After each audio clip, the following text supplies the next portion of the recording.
So I'll start by saying I, of course, don't know how to make a time machine. I don't have the knowledge of how to make a time machine.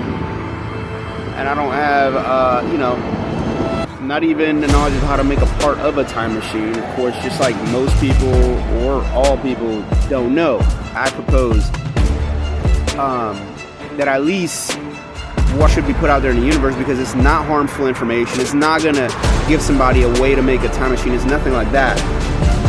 And here it is. So, but it does have to do with the idea of if someone does achieve making a time machine. So, basically,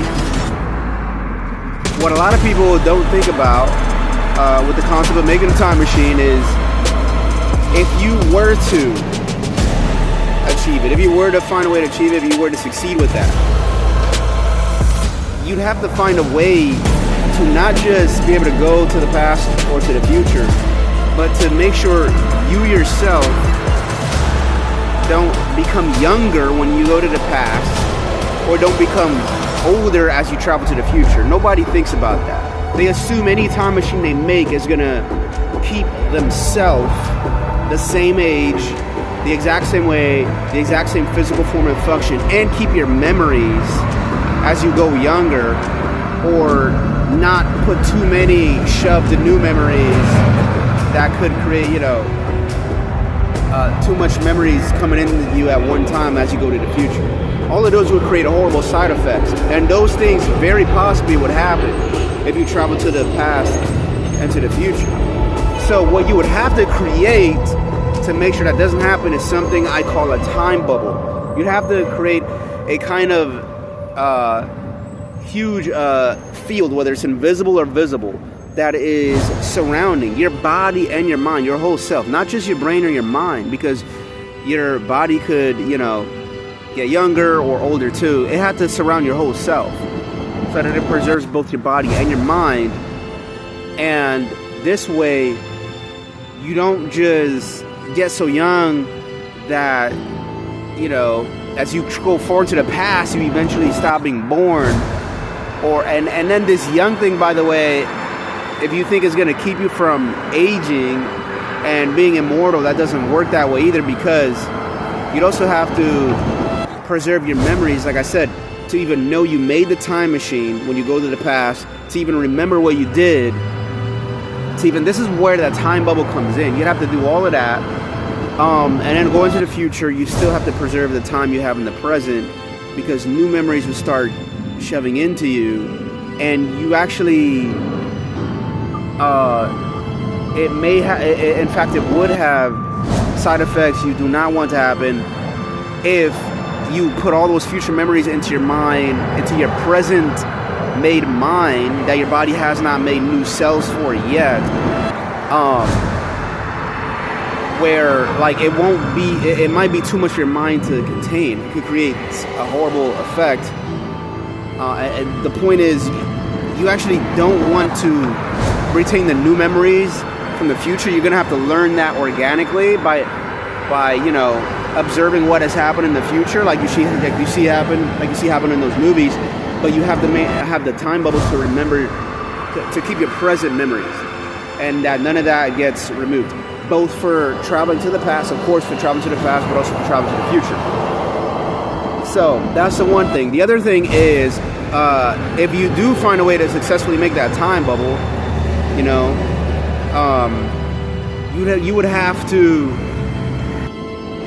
have to somehow make the time bubble not just exist in the present for it to be successful. It'd have to exist in the past and the future. The other thing is, there's a third thing you have to do. The other thing is, a lot of people, they imagine when they travel to the past or the future that they suddenly could just walk out of the time bubble. Okay, I made it, let me walk out the time bubble. It's very possible walking out of it would suddenly make you instantly become younger or become older, or because your body is not configured to that time, it would just have some kind of bad side effect as well. So to avoid all those things and to make sure you only have good prosperity, you'd have to actually stay in that time bubble, meaning it's not safe anyway to change the events of the past and the future unless there's some emergency where there's already a bad thing going to happen in the future, and the only way to make that not happen is to change the events. But you'd have to do it from within the time bubble still somehow. So meaning you may actually have to convince somebody to change it for you so that you don't stick your hand out the time bubble or go out of the time bubble or something like that. Or if there is a special tool you made that can go out of the time bubble without any effects, like it's insane. The amount of things you'd have to do. However, I mean, these might be all you have to do, hopefully, unless there's much more you'd have to do. But just knowing this suggests there might be other things we'd have to look into. But yeah, it's a lot. It's crazy. But the main thing is you can observe at least the past from within the time bubble, or observe the future with the time bubble.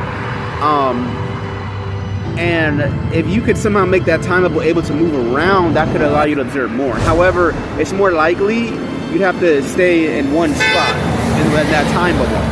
And the reason why is because the only way to successfully, or at least the only easy way that I can imagine would be the first thing we'd be able to do, making that time bubble, even if we haven't made it yet,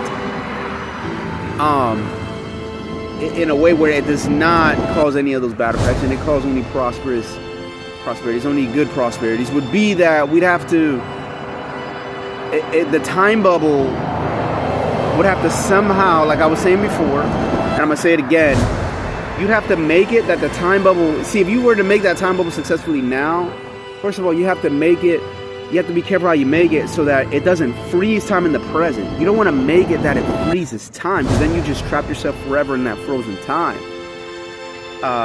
which could be horrible if your mind is still conscious of that and your body's frozen. It's like you're paralyzed. Or if your mind is not aware of it, it's still a horrible fate that you're not even aware that you just froze yourself in the present forever. And so it's still a bad thing. You don't want that to happen. You still would not want that to happen. The other thing is, so you're not actually supposed to freeze time. You're supposed to keep time in motion in the present, but you're present even as you travel to the past or the future. The other thing is, you'd have to make sure, I'm almost done, this is the last part, you'd have to make sure that that time bubble is not just existing in your present while it's still letting your time be in motion. That your time is still moving, but only in your present time, even when you go to the past or the future. But you'd have to make sure that that special time bubble somehow exists in the past and the future. Meaning, it can't just behave like it traveled to the past or the future, yes, but it also has to behave like it always was in the past and always was in the future. Which, to invent that, you'd have to be super smart, super like reality manifesting, and like making that is like, it's wild.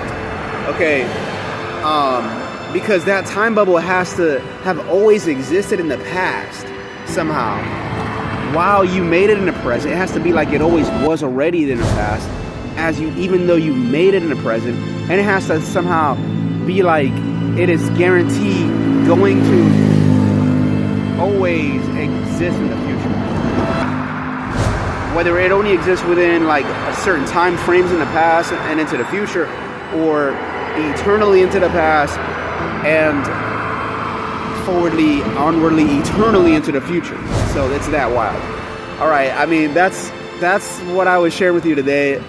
And in case someone makes the time machine, this knowledge at least has to be put in the universe, even though I don't know how to make a time machine. I'm not even sharing how to make the time bubble, because I don't have that knowledge either. But that, at least knowing what you'd have to learn, has to be out there in the universe so that those horrible kind of results do not happen.